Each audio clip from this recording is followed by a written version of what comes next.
The most pitched tank battle in the history of warfare was fought not against the Nazis in Europe or North Africa, but just 30 years ago in the desert of Iraq. Operation Desert Saber, the 4-day ground offensive of the 6-week military operation known as Desert Storm, involved a fierce tank against tank campaign that outstripped even World War II's savage Battle of Kursk, which saw some 6,000 German and Soviet tanks battle over a grueling 6 weeks period.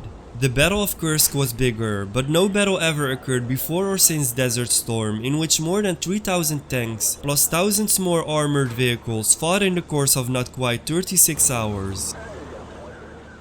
After the Iran-Iraq War of the 1980s, Iraq was in debt to Kuwait and the United Arab Emirates, which had financed its war efforts. Iraqi President Saddam Hussein insisted both countries to cancel that debt because he felt they owed him for protecting them against Iran. Both countries refused. However, Hussein threatened Kuwait, its oil-rich military-weak neighbor, reigniting a decade-old border dispute over Kuwait itself. In July 1990, Saddam claimed that Kuwait and the UAE were overproducing crude oil, driving down prices and depriving Iraq of critical oil revenues. He accused Kuwait of stealing from an oil field on the Iraq-Kuwait border, and he accused the US and Israel of encouraging Kuwait to lower its oil prices. Relations deteriorated with all parties, which led to Hussein invading and annexing Kuwait in August 1990. The United Nations Security Council placed an embargo and sanctions on Iraq, but months later, when Hussein refused to comply with a resolution requiring him to withdraw, Desert Storm began. It is 17 January 1991. The US coalition aircraft set forth on the largest air campaign since World War II, heavily damaging critical Iraqi military support networks, communications and intelligence capabilities, integrated air defenses and power generation. Task Force Normandy, consisting of 9 AH-64 Apache helicopters from the US Army's 101st Aviation Regiment, accompanied by 4 Air Force MH-53 Pavlo Special Operations helicopters flying fast and low, opened fire at 2:36 a.m. Baghdad time. After their 27 Hellfire missiles destroyed Iraqi radar sites, the Apaches followed with 100 Hydra 17 rockets that knocked out the associated anti-aircraft guns. The attack created a 20-mile gap in the enemy's air defense network, opening a corridor through which US Air Force F-15E Strike Eagle fighters, supported by EF-111 Ravens, raced into Iraqi airspace virtually unopposed, followed by hundreds of US Air Force, Navy, Marine Corps and coalition fixed-wing aircraft and cruise missiles. Operating almost with impunity, US and allied air forces pummeled Iraqi positions and supply lines. Massive B-52 strikes and almost equally devastating psychological warfare leaflet drops did much to break the Iraqis' will to fight. By the end of the day, Iraq was well on the way to defeat due to the strategic air campaign. On 24 February, the ground war began. Special reconnaissance teams from the 5th and 3rd Special Airborne Forces Groups, 1st Special Forces flying out of King Khalid military city on specially configured helicopters, were sent deep behind Iraqi lines to gather intelligence. Kicking off the main attack in bad weather, the 18th Airborne Corps quickly made an end run around the open right flank of the Iraqi army. Simultaneously, US and allied forces in the east attacked directly north towards Kuwait City. The Tiger Brigade 1st Brigade 2nd Armored Division, supporting Marine Corps units, pushed directly north from Saudi Arabia through blazing Kuwaiti oil fields set on fire by retreating Iraqis. By mid-afternoon on the first day of battle, elements of the 101st and 82D Airborne Divisions were deep into Iraq, in one case just 24 miles south of the Euphrates River.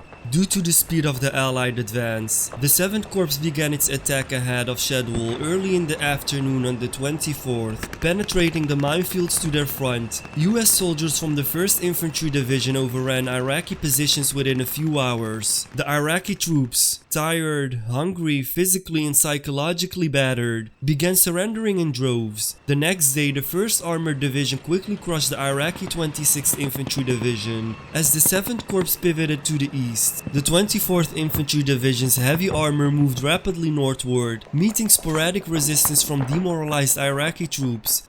Linking up with the 101st battle positions, the 24th Division moved 200 miles north to the Euphrates River Valley by noon on the 26th, blocking a major Iraqi supply route and possible avenue of retreat.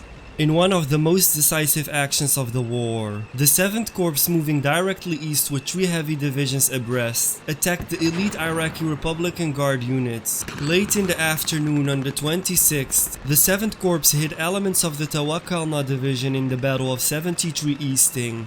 In quick succession, the 2nd ACR, 1st and 3rd Armored Divisions and the 1st Infantry Division smashed through the Tawakkalna division, overwhelming the enemy with accurate tank fire and assisted by deadly Apache helicopters gunships. The 7th Corps hit the Medina Division in the early afternoon on the 27th. At the Battle of Medina Ridge, the 1st Armored Division discovered an attempted Iraqi ambush and destroyed over 300 enemy tanks. The battles of Desert Storm soon wound down against crumbling resistance. With the 7th Corps poised to crush the remainder of the Republican Guard units, only the declaration of a ceasefire saved the Iraqis. When 2 days after the ceasefire, elements of the Republican Guard's Hammurabi Division engaged the 1st Brigade, 24th Infantry Division, just north of Highway 8, the Iraqis lost over 185 armored vehicles and 400 trucks within a few hours.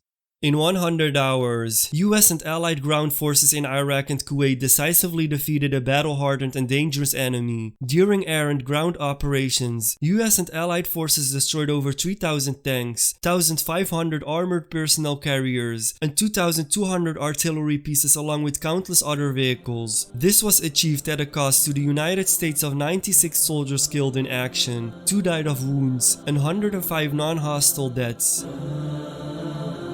On the night of 26 and 27 February 1991, some Iraqi forces began leaving Kuwait on the main highway north of Al-Jarrah in a column of some 1,400 vehicles. A patrolling EA Joint Stars aircraft observed the retreating forces and relayed the information to the DDM-8 Air Operations Center in Riyadh, Saudi Arabia. These vehicles and the retreating soldiers were subsequently attacked, resulting in a 60-kilometer stretch of highway strewn with debris. It was later called the Highway of Dead. Another incident during the war highlighted the question of large-scale Iraqi combat deaths. This was the Bulldozer Assault, wherein 2 brigades from the US 1st Mechanized Infantry Division were faced with a large and complex trench network as part of the heavily fortified Saddam Hussein line. After some deliberation, they opted to use anti-mine plows mounted on tanks and combat earth movers to simply plow over and bury alive the defending Iraqi soldiers. Thank you for watching. If you liked the video, be sure to click that like button. Also, don't forget to subscribe and click the bell to be notified about our latest videos.